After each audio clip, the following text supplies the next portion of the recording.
So dudes, I'm G and this is my gaming experience. In this video, I wanted to talk about one of the game's more persistent challenges when it comes to onboarding new players and getting people to play the game more. New maps. More specifically, resistance to new maps. Why it happens, where it comes from, and what makes a map more likely to be in the competitive rotation more than others. Guys, if bad map design is making you lose your hair, I have the solution for you, Keeps.com. That's right, I'm working with Keeps once again. The name of the game with Keeps is to help men deal with male pattern baldness. It is an online subscription service that gives you a custom-made, tailored design plan for your specific medical needs. You get expert hair care from the comfort of your home without ever having to drive to a doctor's office, and you can do everything from the comfort of your computer desk. It's delivered to your door on whatever kind of schedule that you want. And the plans are quite affordable, about half of what you would typically pay. Whether you're looking to prevent hair loss or just take care of the hair that you already have on your head, Keeps has you covered with a wide range of treatment options that also boost the health of what you have on your head to begin with. They do so in the form of offers like thickening shampoo, conditioner, and even styling products. The bottom line is, hair loss stops with Keeps. For a special offer, go to keeps.com/Gregor or click the link in the description. That's keeps.com/Gregor. And thanks again to Keeps for sponsoring this video. The game is relatively popular, but like any live service game, they gotta add content continually to keep things going. This is a pretty tall order though, because the Siege community is very dedicated in particular about what they'd like out of a map. And the game is constantly evolving, so maps need to be reworked or sometimes just canned out of the competitive environment altogether. The hardest part of making maps in Rainbow Six Siege is figuring out whether or not the community is going to respond to it well. Truth be told, a good chunk of people are going to be unhappy with whatever gets added to the game. Siege is a very competitive game, and it's a lot easier to make a bad map than it is to make a good map. If a map has too many rat spots or doesn't have enough modularity to provide variety in terms of gameplay, it's probably going to get flamed. This is detrimental for a number of reasons. A lot of the time, it's difficult for players to articulate what exactly can be wrong with the map. And people tend to, more or less, go along with the crowd. If everybody else is saying that the map is bad, they're more likely to say it's bad too. Without new content, it can give off the impression that the game is not meeting a certain level of attention. So the devs have to make a lot of good calls in a row or end up wasting a lot of time and resources on content that doesn't come very often. At this rate, Rainbow Six Siege essentially gets a new map once a year. Nighthaven Labs in year 7 and Lair in year 8. That's one opportunity to get it right, and unless you're willing to go back and rework it, it's going to put you in an awkward position down the line. To give some context, it's important to understand the nature of the game's development. As I've said time and time again, Siege is a complex game, with what I describe as lots of moving parts. It incorporates a significant amount of destruction physics and gadget interaction that interfaces with the destruction physics. Some stuff can be blown up from a distance, some stuff can be blown up close but faster, some stuff can't be blown up except under certain conditions. The game was designed in a unique way from every other competitive FPS game on the market. A Siege map is essentially a building that you go inside and do operator stuff in. That's different than something like Counter-Strike, where the map typically has a three-way sort of flow to it, Dust 2 being the quintessential example of this style. Mid, a B lane, and an A lane. Siege doesn't really have laning like this, and is more like a puzzle piece that the defense works to construct, and the attackers work to deconstruct within a certain time limit.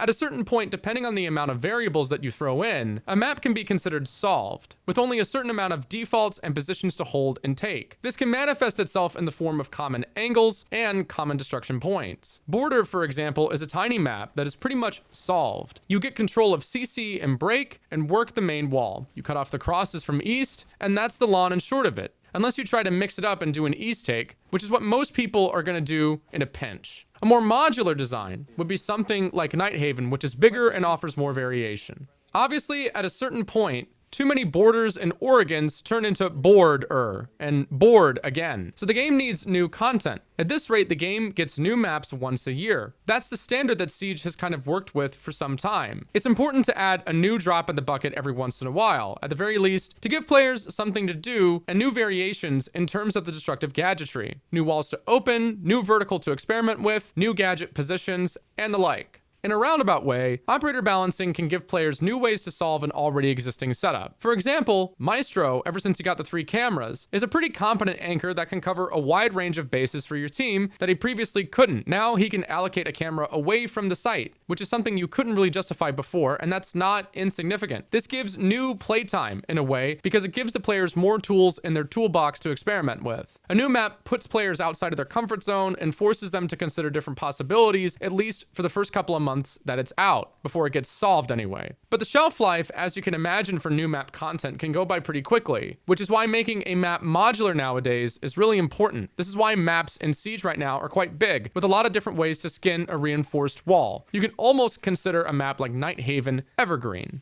But now we get into the hard part of this job, and why Ubisoft has a tall order when it comes to map design. Essentially, some players may resist new maps and new content because of the very things that I talked about. What it boils down to is being able to rely more so on your mechanics. A lot of the time, players would rather have the variables boiled down to the winning condition being predicated off of their raw natural talent and gun skill. Gun skill dependent players are confident in that and will try to leverage that as much as possible, especially if they know they can fry you off of common angles you typically hold. Why'd you get pre-fired at 1,000,000 miles an hour on Oregon? Because that person has fried somebody like you 100 times on that exact same spot. Gamers want comfort, they want familiarity. And when you throw new maps at them and force them to interface with the unknown, it's difficult. In some ways, it's easier to just play what you know, because you have a higher chance of winning the game when you're in your comfort zone, even if everybody else in the same lobby as you feels the same way. Now, for a new map to sell well in Rainbow Six Siege, it usually has to have some kind of overlap with the competitive community. After being hugely integrated into the competitive scene, Nighthaven and Chalet have become crowd favorites. The same is true for Consulate relatively recently. A good competitive map is devoid of too many rat spots and rat angles that can't be efficiently accounted for with good droning or roam clearing, with good Siege fundamentals. However,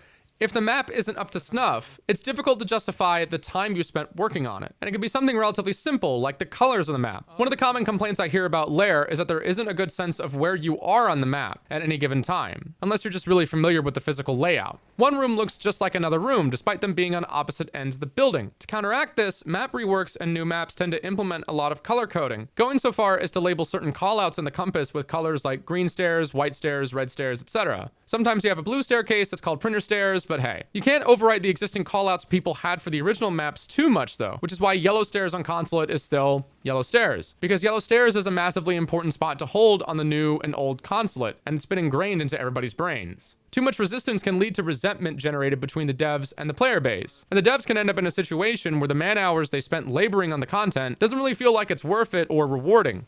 Some players will try to embrace whatever new content comes their way, whereas others will be content playing on Oregon and Border forever and ever. These people tend to play at a higher elo bracket, like I said, where they can leverage their gun skill. But you can't force them to play new content unless certain conditions are met. Ubisoft already tries to get around this by making the map unbannable within the first season of its release, as it's added to the ranked pool. But maps that are in the ranked pool don't necessarily make it to a competitive environment. A good example of this is Canal. To be frank, while a lot of people remark that Siege doesn't get a lot of new content nowadays, compared to other games, the rate of new map content is pretty much in line with its competition. For all the reasons that I stated, Counter-Strike in particular is a very consolidated game that's had well over a decade to figure out what makes a map good or bad. And so the barrier for entry in terms of adding new maps is quite high, especially when you consider adding it to the competitive scene. While Siege definitely pivoted to the esports route to keep the game alive, the vast majority of Siege players don't really pay much attention to the esports component. So you can't be too esoteric and disconnected from that player base, or you'll end up making a map that only a few people end up liking. Adapting to a new map in another FPS game has to be done in regards to the particular mechanics that game interfaces with. So the principles of making a good map in Valorant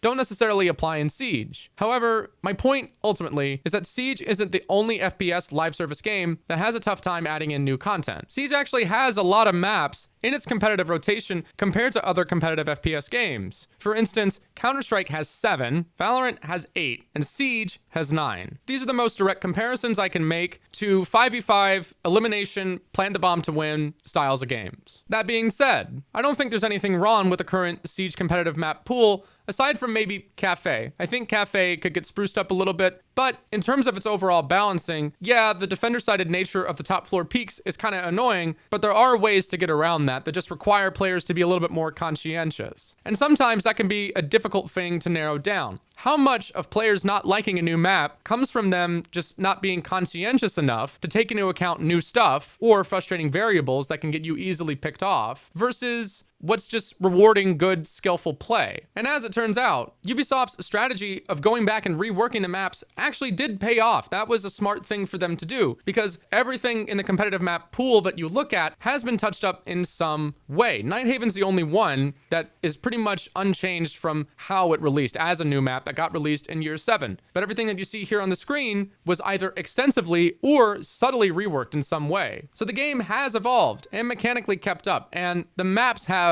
kept up. So Ubisoft isn't asleep at the wheel here. They are paying attention to the game as it evolves. They might not necessarily do what the players always want them to do 100% of the time, but with a live service game like Siege, that's pretty much impossible to do anyway, and that's not something that can really be attainable for any developer. That's not a realistic goal for a developer to shoot for. So you gotta add new maps, but you also got to adjust the stuff that you have currently existing. As far as the developers are concerned, I don't blame them for not remarking on it too much. There's an art to interacting with the community of a live service game that I've clearly not mastered, as I'm a pretty argumentative person myself, but knowing the difference between useful feedback and bad feedback is important, and usually the devs will take cues from the competitive scene. But there is a point at which doing so can be detrimental. If you don't do this in a lottery system, where the feedback among the players is randomized, players will certainly act in their best interest and try to have maps tailored to whatever their team is, in particular likes. Get everybody in the same room, and they might demand certain things. A more strategically minded, pre-planning oriented team will probably ask for more destructive opportunities, whereas a gunplay-focused team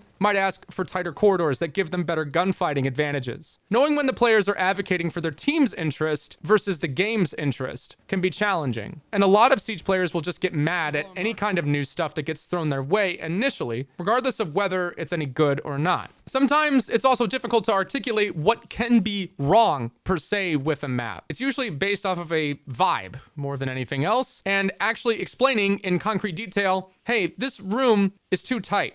There's too many rat angles in this room. There's too many boxes for people to hide behind. Specific tangible things that devs can work with aren't often brought up. It's usually just the map sucks and then they move on. The solution to this, in my opinion, is a lot more community testing and feedback in general, but not necessarily done like a marketing test. A more involved, feedback-based approach with the test server, in my opinion, is a great way to consolidate this workflow. Instead of using the test server as what is essentially a marketing tool to generate hype for the new season and to clean up bugs before they make the official launch, I think there should be more opportunities for the community to have an actual say in the design and physical construction of the map. Now, not all feedback is good feedback, and I'm sure there are diminishing returns here, but I'd like to see stuff like social media engagement, where perhaps a wall might be soft or hard depending on what people say, or a room might get extended, or some random boxes might get removed, or stay. This could help players feel like they have a more direct involvement with the game and also serve as a useful source of community outreach for Ubisoft. Marketing and hype for the new maps is a good idea too, and Ubisoft already does this in different ways, often collaborating with content creators on official Rainbow Six Siege social media channels, offering tips and tricks for new map content. It's a start at the very least, and in my opinion, a step in the right direction. A great idea that Ubisoft and Blast implemented for us at the Atlanta Major was an opportunity to co-stream the live esports matches as they were happening and provide commentary over them. I think that they should do this more often. This was a great idea. Instead of trying to push the esports scene as something that is separate from the game, it should be treated like another source of community outreach. It should be treated like an extension of the community, with multiple parts of the community existing side by side. I don't like this idea that the game has to be partitioned somewhere on a private island, separate from the whole. That's not the way the game is constructed, and I don't think it's healthy to approach it that way. In short, making new Rainbow Six Siege maps is hard, and as I've said before, I don't envy the devs' position. But hopefully Ubisoft doesn't give up on this policy completely, as one of my favorite things to do in Rainbow Six Siege is make strats. And without new maps, that fun part, the theory crafting part of the game, wouldn't really be here. And that'd be super lame. So here's the new maps, even if some of them kinda suck sometimes. I'd rather have them make an effort than no effort at all. And it's not like they always mess up. After all, we've got Nighthaven, and Nighthaven's a pretty good map. Consulate got reworked and added to the competitive pool not too recently. For every Night Haven, there's gonna be a lair. Not everyone is gonna like lair. Not everyone's gonna like Night Haven. You can't please everybody in a game like this. That's just the nature of it. But hopefully, Ubisoft takes notes of what people have issues with and can continue to update the game over time and keep adding new, fun, constructive content. Thanks for watching. If you found this video entertaining, let me know what you think of the map situation with Siege in the comments. Also give the video a like, it helps me out a lot. This next week, I'll be doing a bunch more commentary videos just like this one, so stay tuned for those. Deuces.